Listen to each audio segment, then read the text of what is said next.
오늘의 플러스, 한일 경제 협력이 주목받는 이유와 과제에 대해서 알아봅니다.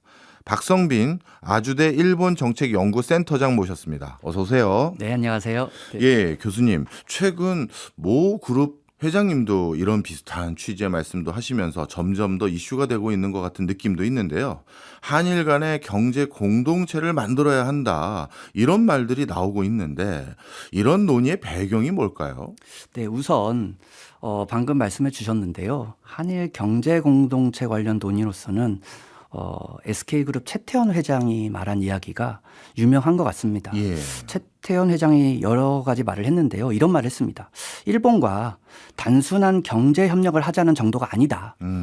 경제 공동체를 만들어야 한다라는 말을 했습니다. 자, 그러면 단순한 경제 협력은 무엇이고 경제 공동체란 무엇인지에 대해서 생각을 해봐야 되는데요. 예. 아마도 단순한 경제 협력이라 하면 무역 자유화, 네. 자본 이동의 자유화 예.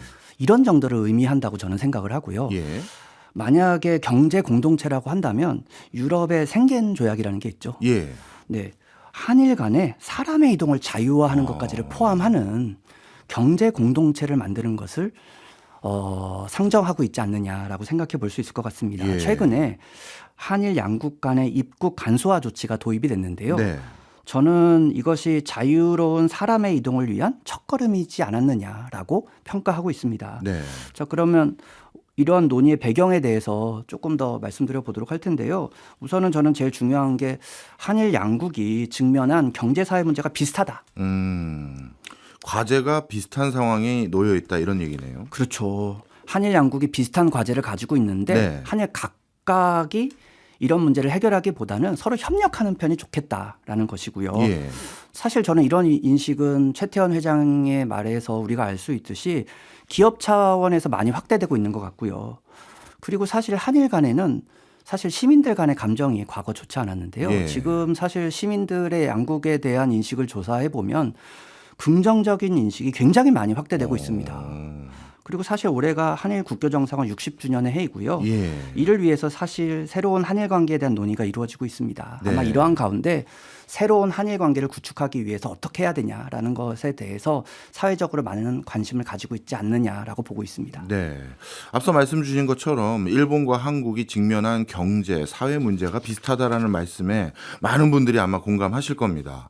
일본이 우리보다 초고령 사회도 먼저 걸어갔고 여러 가지 지역 소멸이라든가 사회 문제가 우리가 좀 타산지석으로 삼을 만한 부분이 많을 것 같은데 물론 이것뿐만 아니라 이제 점점 우리도 저성장화되고 있는 과정에서 뭔가 경제적인 부분도 많은 것들을 협력하면 효과를 얻을 수 있을 것 같아요. 교수님께서는 양국이 어떤 공동의 문제, 지금 제가 열거한 것들 중에서 어떤 걸 가장 주안점으로 지금 보고 계십니까? 네, 이미 뭐 말씀을 잘 해주셨는데요. 저는 일단 저성장 문제가 제일 심각하다고 봅니다. 사실은 정치가 입장에서도 결과적으로 제일 중요한 문제가 물론 안보도 중요하지만 경제 문제죠. 먹고 사는 문제가 제일 중요한데요. 잘 아시겠지만 잠재 성장률이라는 개념이 있는데 네. 뉴스에서도 보도가 되었지만 한국의 잠재 성장률이 1%대가 되었다라는 예. 뉴스가 보도된 바 있고요. 일본의 잠재 성장률은 사실 0%대입니다. 아, 그래요? 네, 최근에 일본은행의 조사에 따르면 한 0.6% 정도에 불과하다라는 것이죠. 예. 자, 그러면 이 저성장을 극복한다라는 것은 한일 양국이 직면한 최대의 문제이다라고 볼 수 있을 것 같고요. 예. 두 번째로 이미 말씀해 주셨는데 이 저성장이라는 것이 저출산 고령화에 따른 인구 감소와 밀접한 관계가 있다고 봅니다. 네. 잘 아시겠지만 이게 인구 감소 문제는 사실은 대도시권에도 타격을 주지만 지역 경제에 훨씬 더 큰 타격을 줍니다. 그렇죠. 그렇게 본다면 인구 감소는 지방 소멸, 요새 음. 국가 소멸이라는 말도 사실 사용을 하고 있는데요. 예. 이런 문제를 초래한다. 자, 그러면 결과적으로 저성장 문제라든가 지방 소멸 문제 이런 문제는 밀접하게 관계가 있다. 그렇네요. 라고 볼 수 있을 것 같습니다. 그리고 조금 국제적인 환경 변화와 관련해서 두 가지 예. 정도만 더 말씀드려 보도록 할 텐데요. 일단은 기후위기 대응이라는 것이 지금 중요해지고 있습니다. 예. 잘 알고 계시겠지만 한국도 일본도 2050년 탄소 중립 목표를 달성하겠다라는 선언을 해놓은 상황입니다. 예. 저는 이건 국제 공약이라고 생각을 해요. 근데 이 탄소 중립을 실현한다라는 거는 한국, 일본 모두에게 다 어려운 문제이고요. 예. 이런 기후위기 대응 과정에서 한일이 협력해야 된다라는 예. 것이 전 중요하다고 봅니다. 그리고 전 네 번째로 중요한 것이 미중 갈등 이슈입니다. 네. 사실은 일본 하면은 미중 갈등 속에서 중국보다는 미국의 입장을 지지하는 국가라고 생각하시는 분들이 많이 계십니다. 근데 사실은 일본 역시 한국과 사실 비슷한 입장에 있습니다. 뭐냐면 안보 면에서 미국의 의존도가 높고요. 그렇죠. 사실 우리나라가 중국에 대한 경제 의존도가 높지만 사실 일본도 만만치 않습니다. 자, 그러면 미중 갈등 속에서 특히 미국이 어느 편에 설 건지를 확실히 하라 이런 얘기를 하고 있는데요. 일본이 가지고 있는 딜레마도 사실 한국과 비슷하다라는 것이죠. 예. 자, 그러면 미중 갈등 속에서 한일이 협력할 수 있는 여지가 크다라고 저는 보고 있습니다. 예.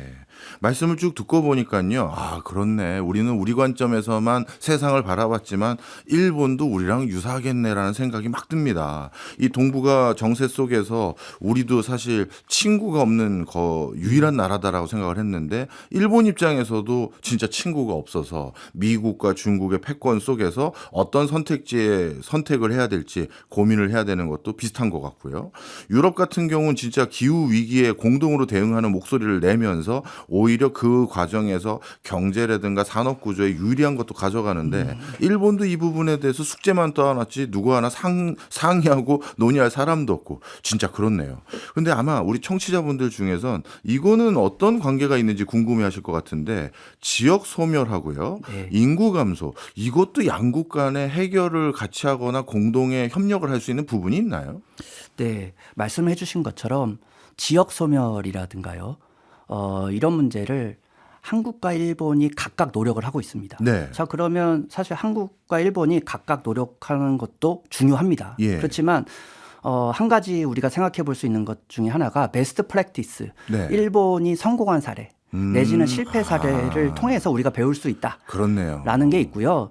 또 사실은 예를 들면 일본의 지방이라고 했을 때 한국의 지방이라고 했을 때 투자를 유치하는데 한국 기업만, 일본 기업만 필요한 게 아니죠. 그렇죠. 상대편 국가의 노동이라든가 자본이라든가 이런 것들을 같이 활용할 수 있다라는 것입니다. 사실은 한일 양국의 대도시하고요, 지방은요, 사실은 경제적 입장이 다르다라고 볼 수가 있을 것 같습니다. 그럼 경우에 따라서는 국적을 뛰어넘는 일본의 지방과 한국의 지방 간의 협력도 가능하지 않느냐라고 저는 생각하고 있습니다. 네, 이제 이해를 했습니다. 자, 교수님께서는 전문가로서 또 여러 기업들의 자문도 하고 계실 텐데요. 실제로 이런 교수님이 지금 말씀해 주셨던 여러 비전들 이런 것들을 누가 플레이어가 돼서 하나하나씩 해주는 사람이 있어야 되지 않겠습니까? 그게 아마 대부분 기업일 것 같은데 기업들은 실제 양국의 협력의 필요성에 대해서 많이 인식들 하나요? 저는 그렇게 생각합니다. 근데 다만 이게 경제 협력이라는 것은 사실 목표가 아니죠. 절대 목표일 수 없고요. 당위적으로 한일 경제 협력을 해야 된다라고 생각할 수도 없습니다. 어디까지나 수단인 거죠. 기업 입장에서는 경제적 이익을 극대화하기 위한 수단으로서 한일 경제 협력을 고려할 수 있다 이렇게 보고 있는 것 같습니다. 아마도 최태원 회장 같은 경우에는 한일 경제 공동체 이슈를 제시하는 것을 통해서 기업 측에서 이러한 인식이 확대되고 있다라는 것을 보여주고 있는 것 같습니다.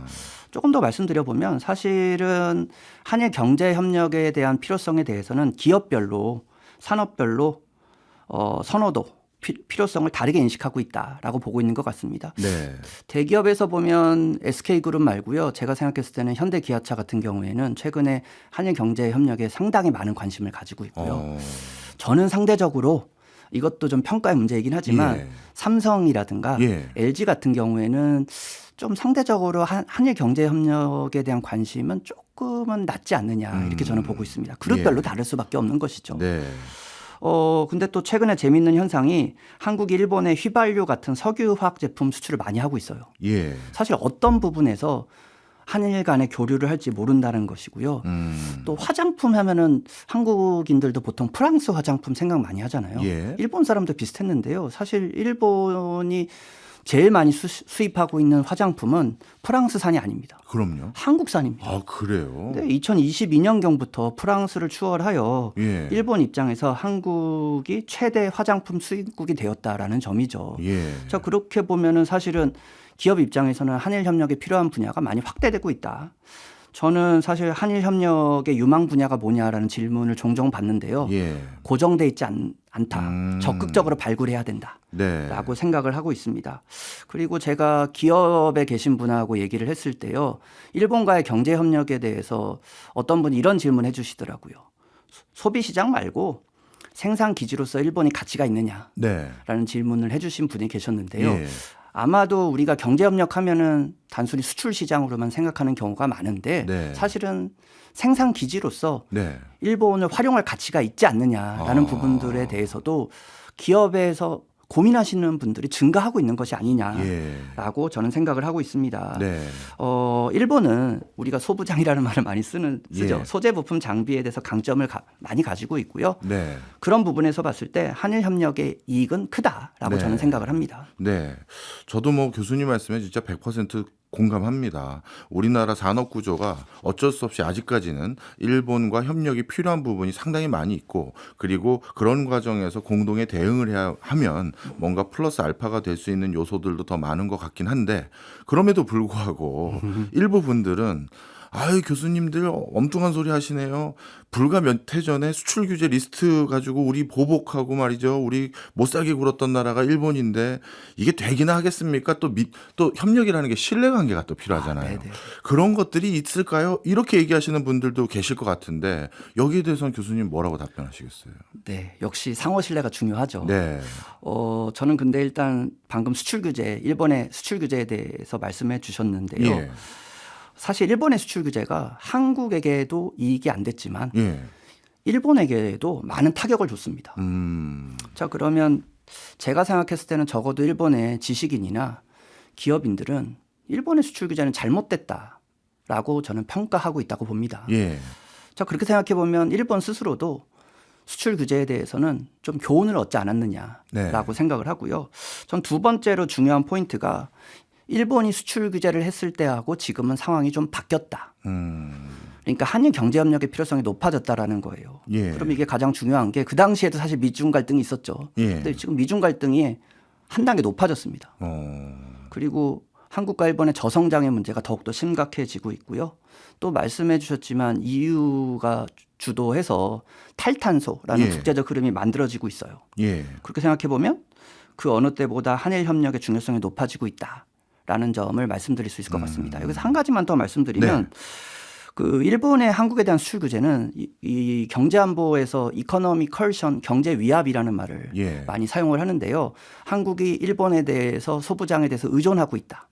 일방적으로 의존하기 있는 상황 속에서 일본이 이를 무기화해서 예. 한국을 공격했다. 예. 이렇게 볼 수 있단 말이죠. 근데 저는 한일 간의 경제 관계가 이제는 일방적 의존에서 쌍방향의 의존으로 변화하고 있다. 이렇게 봅니다. 예. 예를 들면 SK 하이닉스 같은 경우는 HBM AI용 반도체로 많이 주목을 받고 있는데요. 예. HBM에 있어서 굉장히 독보적인 기술력을 보유하고 있고요. 네. 또 소재 부품 장비 면에서 살펴보면 사실 2000년도 이후에 일본의 비교 우위가 점진적으로 약해지고 있어요. 자, 그러면 한국 입장에서 소부장에 대한 의존에 대해서 고민을 해본다면 사실 최근에는 일본에 대한 의존도는 많이 줄어들고 네. 중국에 대한 의존도가 높아지고 있는 상황입니다.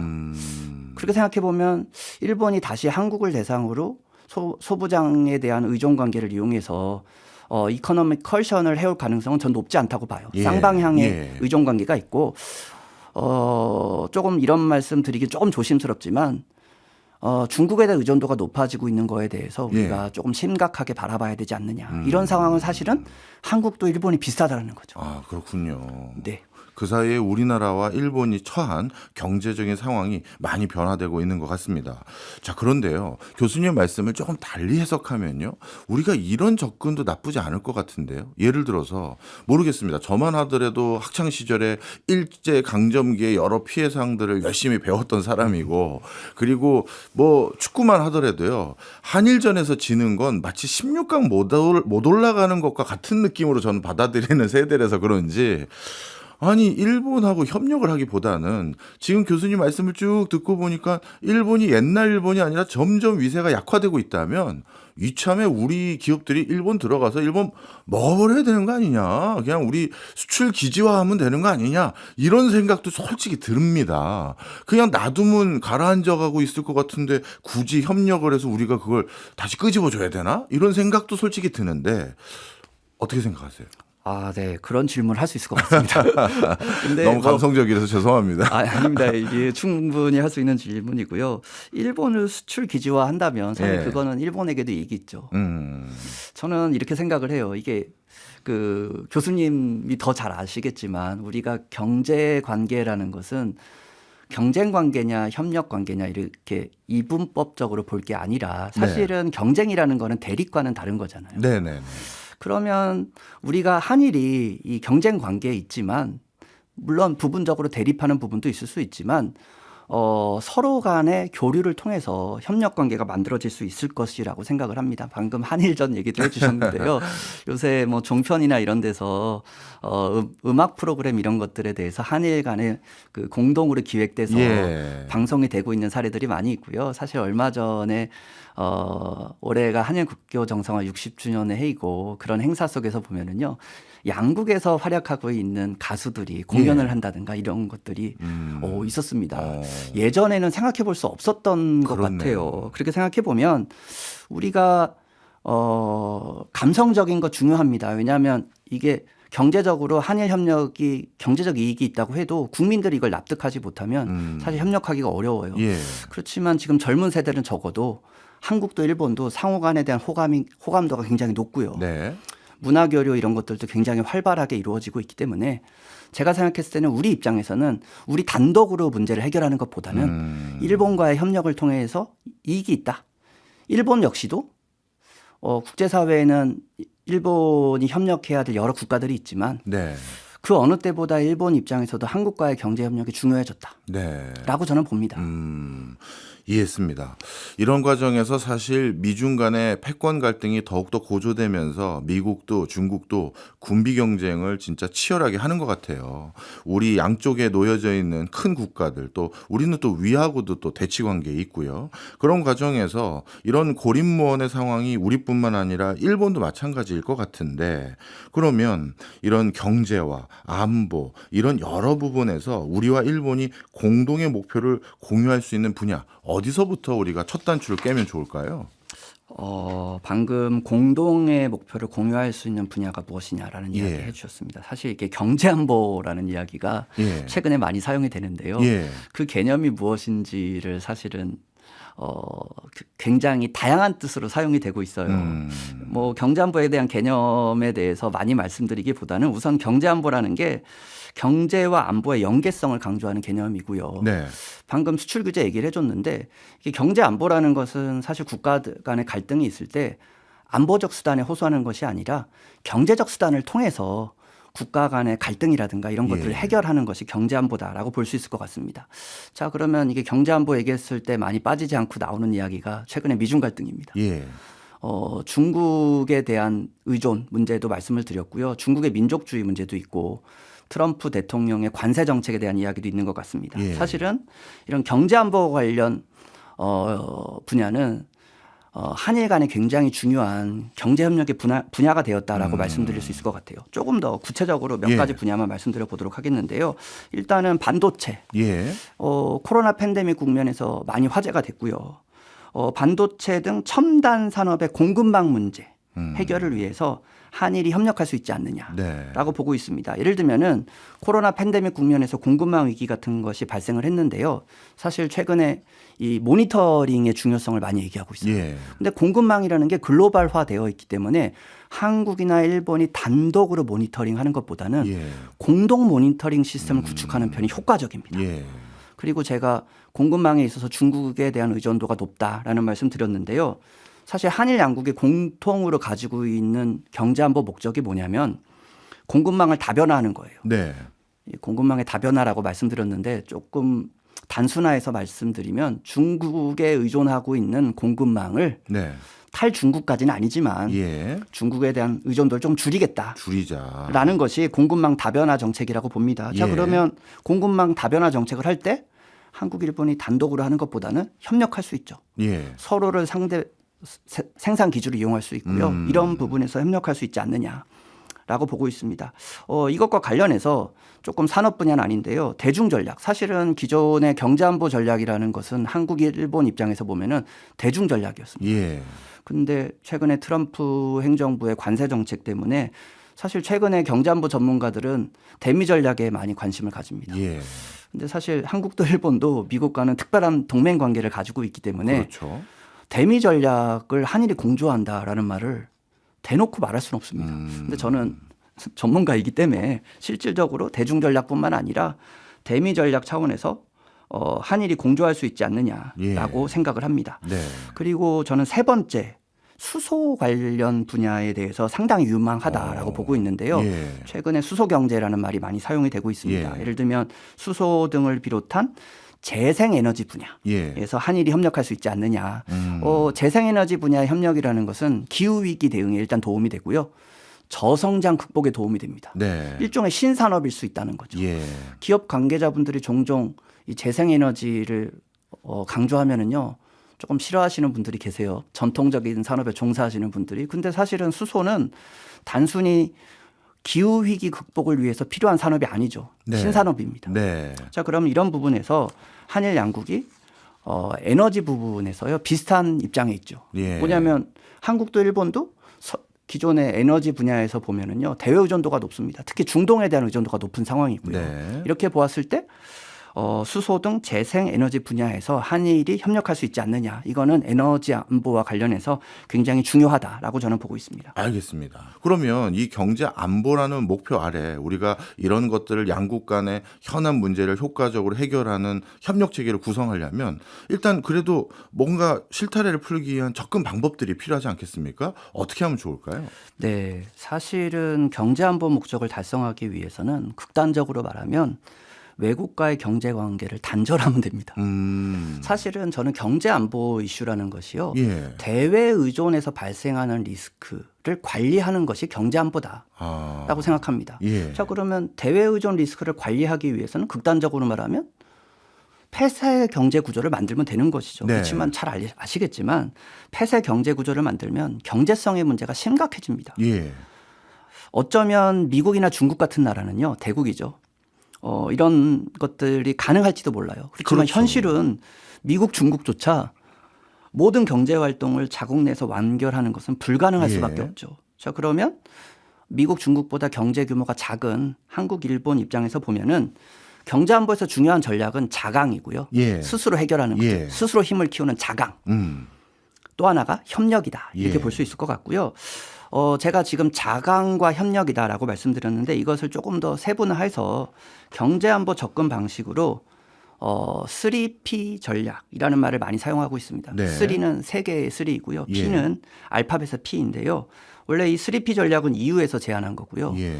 일본 정부에서 최근에 발표하고 있는 경제안보 전략을 보면 3P 전략이라는 맛을 일본에서도 사용을 하고 있습니다. 저는 한국에서도 3P 전략을 활용하는 것이 타당하지 않느냐라고 보고 있는데요. 제가 방금 자강, 협력 이런 말씀 드렸는데 자강이라는 걸 조금 구별하면 보호, 프로텍트죠. 네. 또 하나 프로모션, 지능, 예. 스스로 해결하는 것을 프로텍트와 프로모션으로 해결할 수 있을 것 같아요. 예. 또 하나는 협력은 파트너십, 국제 협력입니다. 아.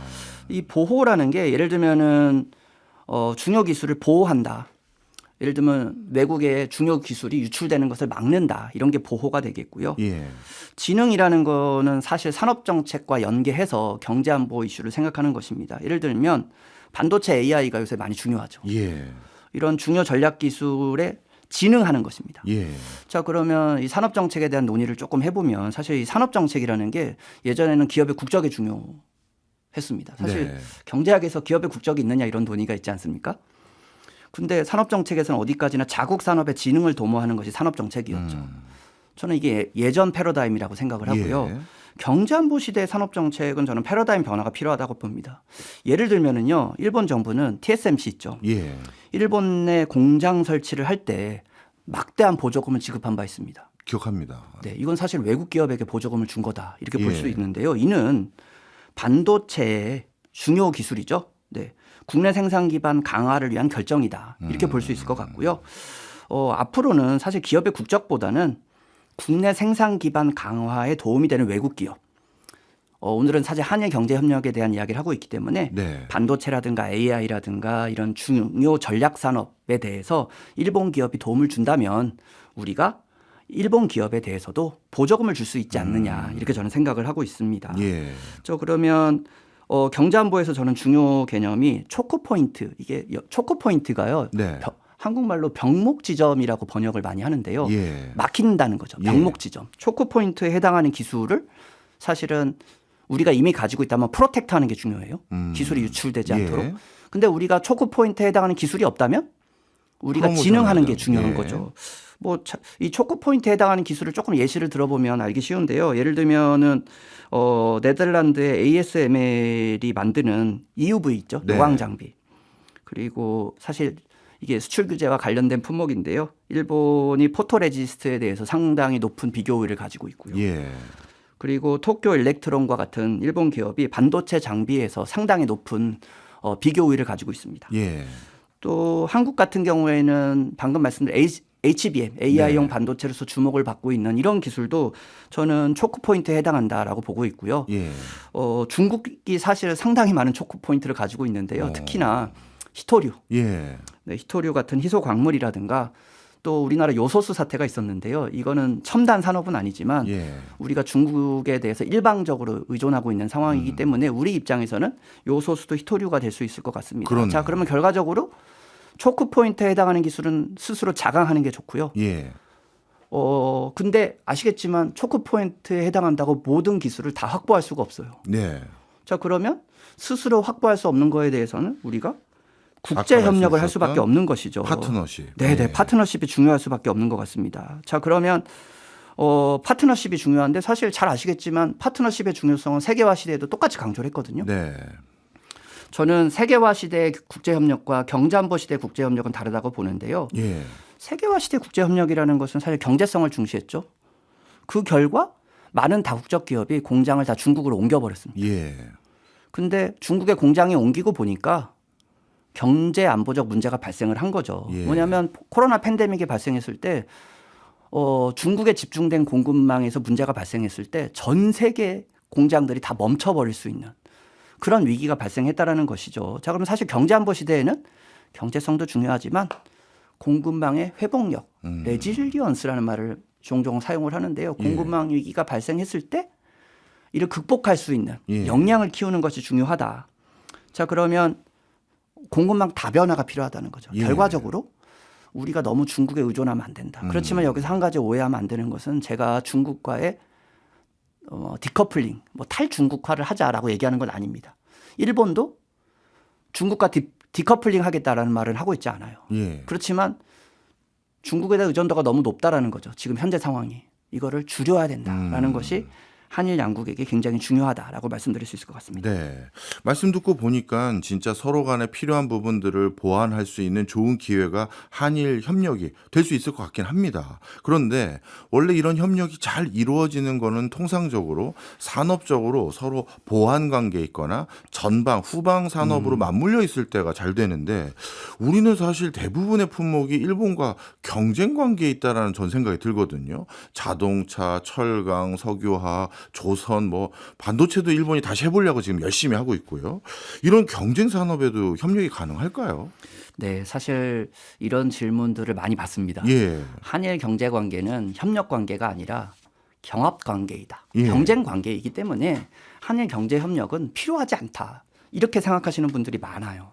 그리고 말씀하셨지만 주력 수출 산업이 상당히 한일이 비슷한 것 같아요. 대표적인 게 자동차일 것 같고요. 미국 자동차 시장을 둘러싸고 한일이 경쟁하고 있다.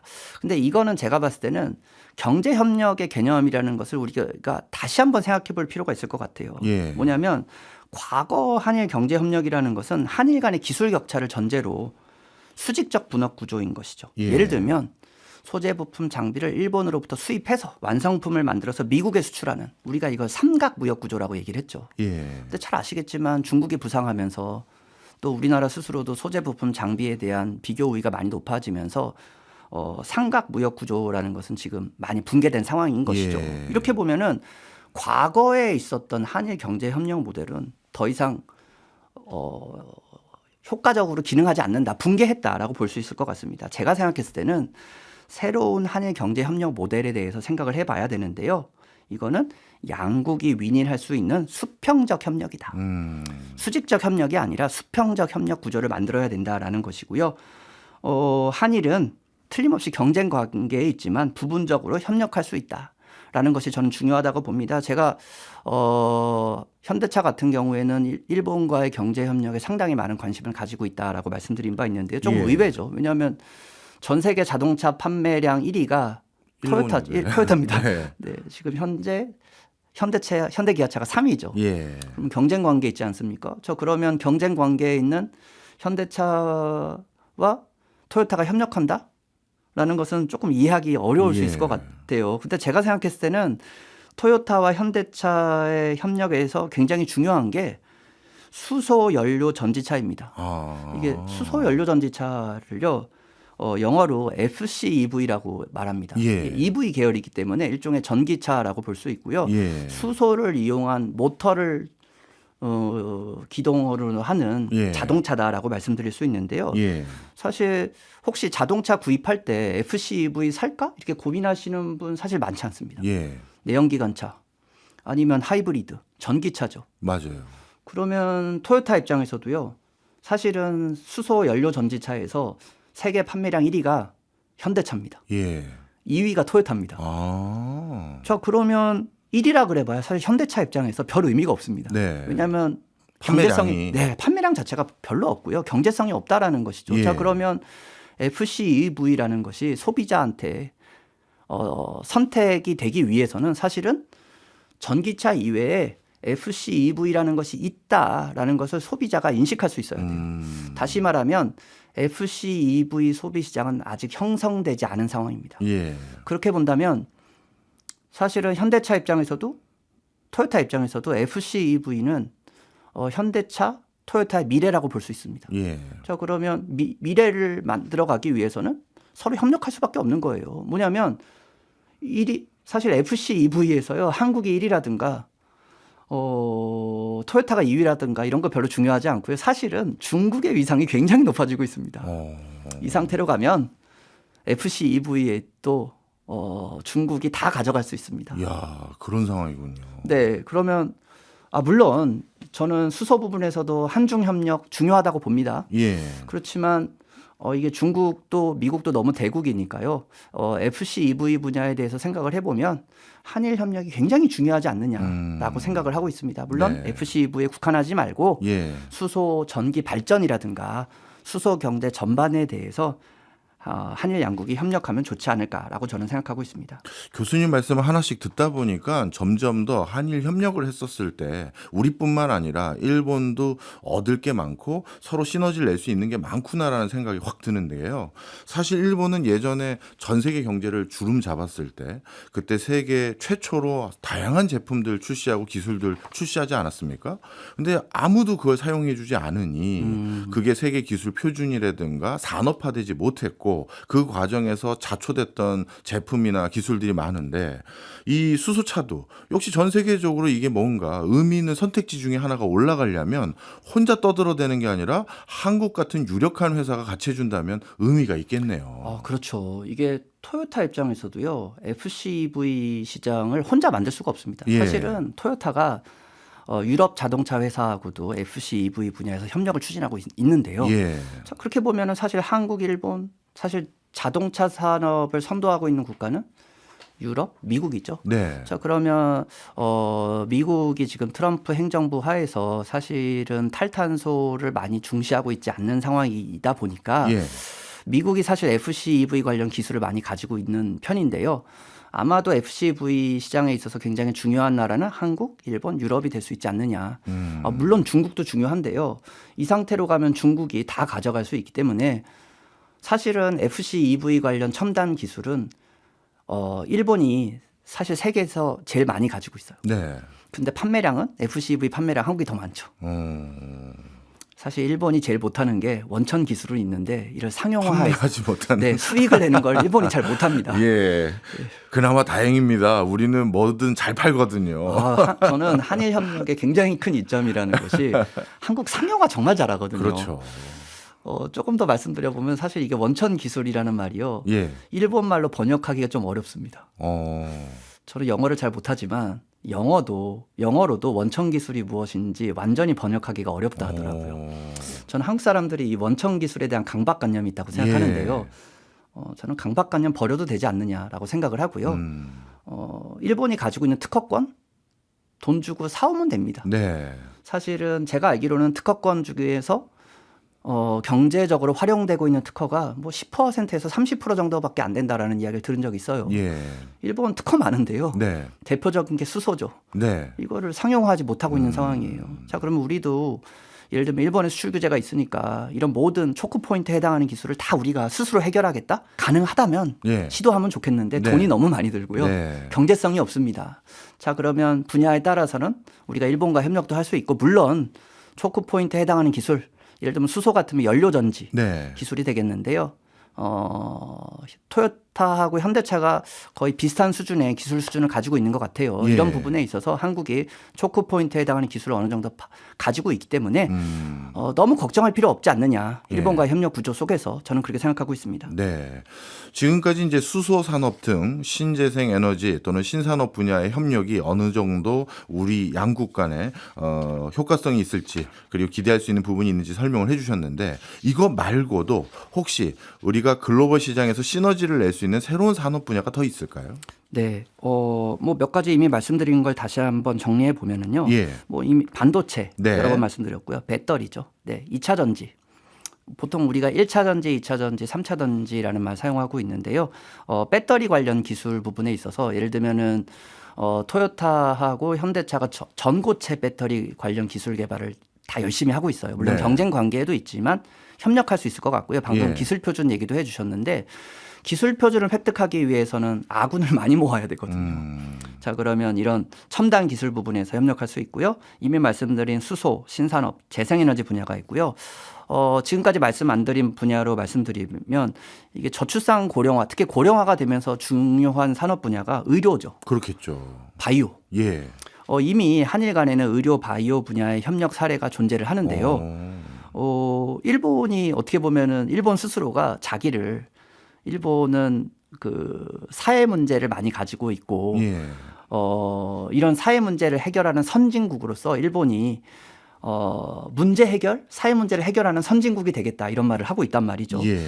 자, 그러면 일본이 사실은 고령화 문제를 전 세계에서 가장 먼저 경험을 했고요. 예. 가장 고령화 문제가 심각하죠. 그러면 의료라든가 바이오 이런 부분에서 한일이 협력할 수 있지 않느냐. 저는 이 분야 굉장히 중요하다고 봅니다. 그렇군요. 근데 얼마 전에 기업 관계자하고 얘기를 많이 했는데요. 의료 바이오 분야가 사실은 규제 문제가 심각하고요. 예. 한국, 일본 정부 모두 이런 리스크가 있죠. 그리고 또 의료 바이오 문제는 사실은 의료 민영화라든가 이런 이슈하고도 조금 관련이 있고요. 규제 문제를 한일 양국이 적절하게 해결할 필요도 있는 것 같습니다. 네. 그리고 네 번째, 뭐 관광 산업, 뭐 한일 관광이요? 교류, 네, 관광 중요하죠. 그러면 사실 한류가 있기 때문에 유럽이라든가 미국으로부터 관광객을 유치할 때 한일 양국이 공통 상품을 만들 수도 있을 것 같고요. 예. 그리고 문화, 한류가 지금 전 세계적으로 굉장히 인기를 얻고 있는데요. 한국에서 보면은 20대들 일본 문화에 대한 그 선호도가 굉장히 높습니다. 예를 들면 예. 애니메이션, 예. 망가죠.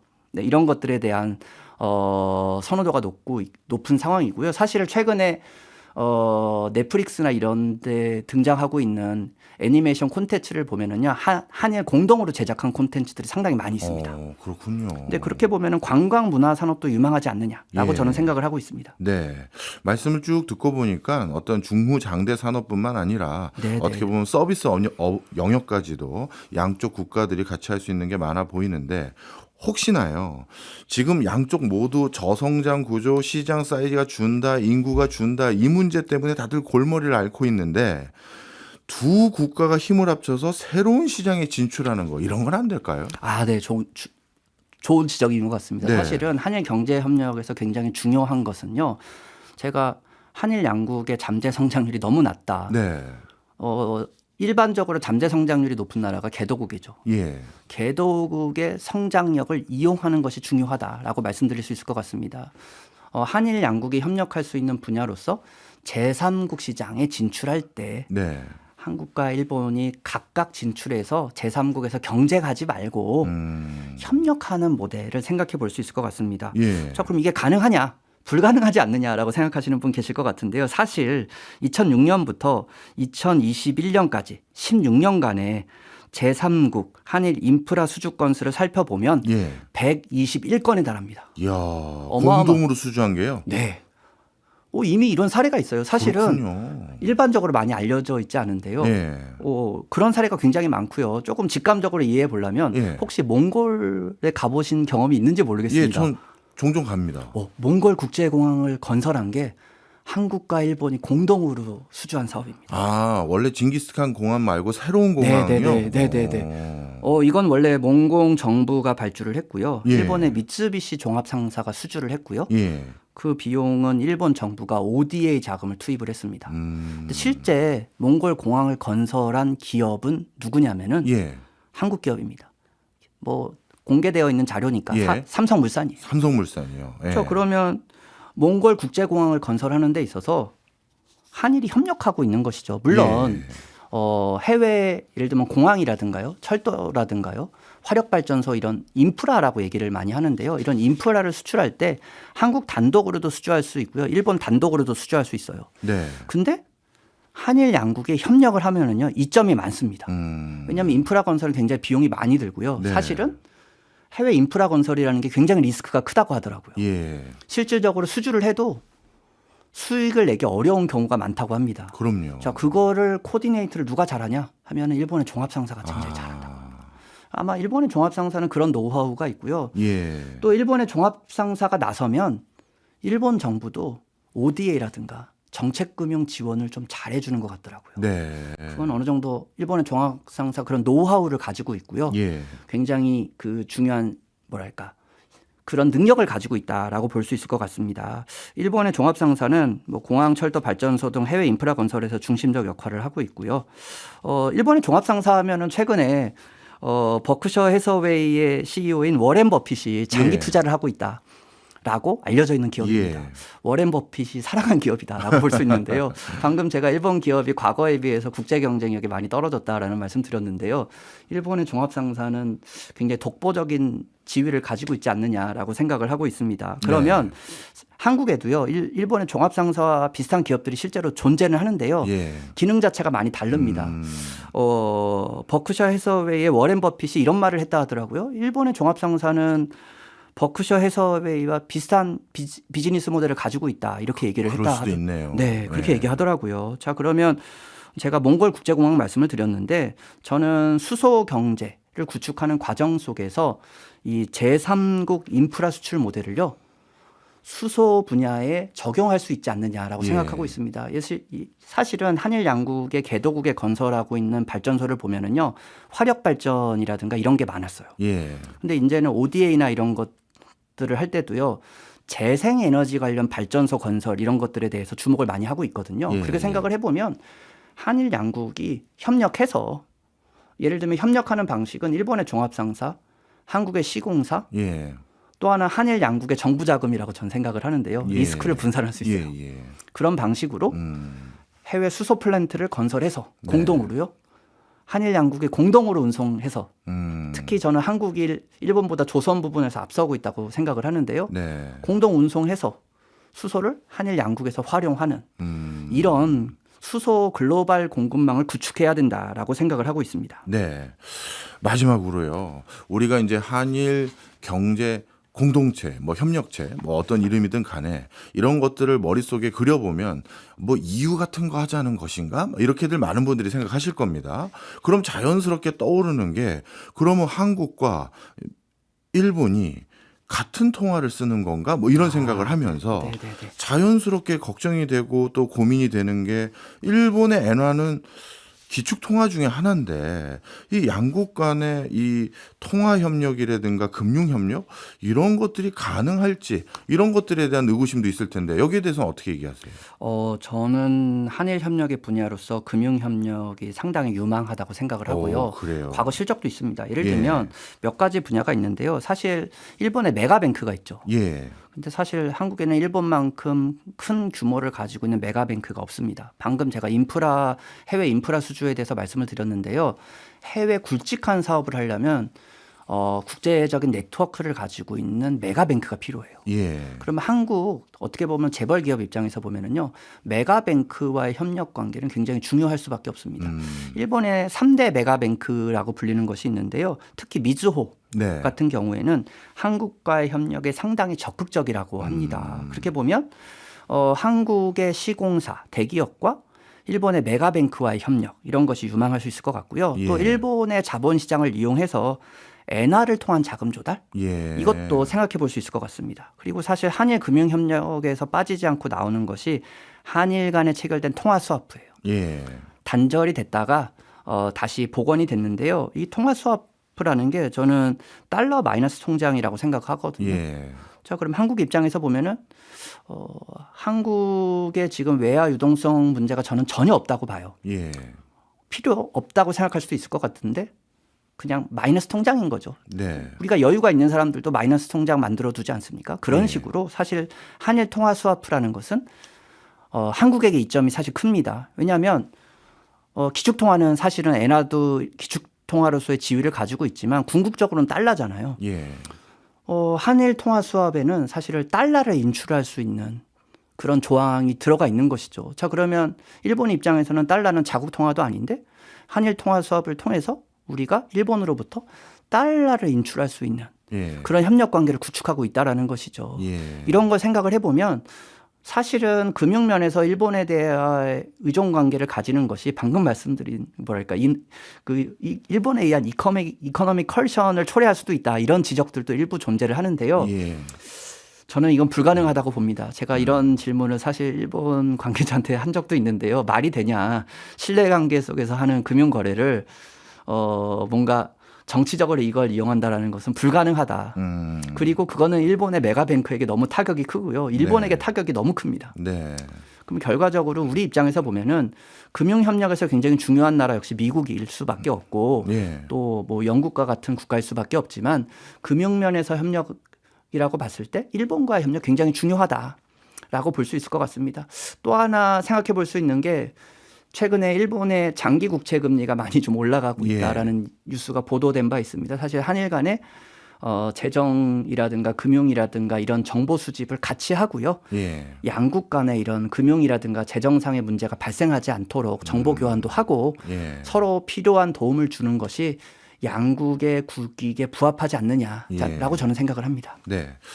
오늘 우리 센터장님 말씀 통해서 일본의 상황도 우리랑 크게 다르지 않는 면이 많다. 그렇다는 건 같이 공동으로 숙제를 풀어볼 수 있는 여지도 많고 그럴 수 있는 구체적인 실행도 이미 기업단에서는 그리고 이전에 우리가 이런 전례가 많다. 이런 사실을 확인할 수 있는 좋은 기회가 됐던 것 같습니다. 진짜 그런 것 같아요. 이웃집하고 사이 안 좋아서 좋을 거 하나도 없더라고요.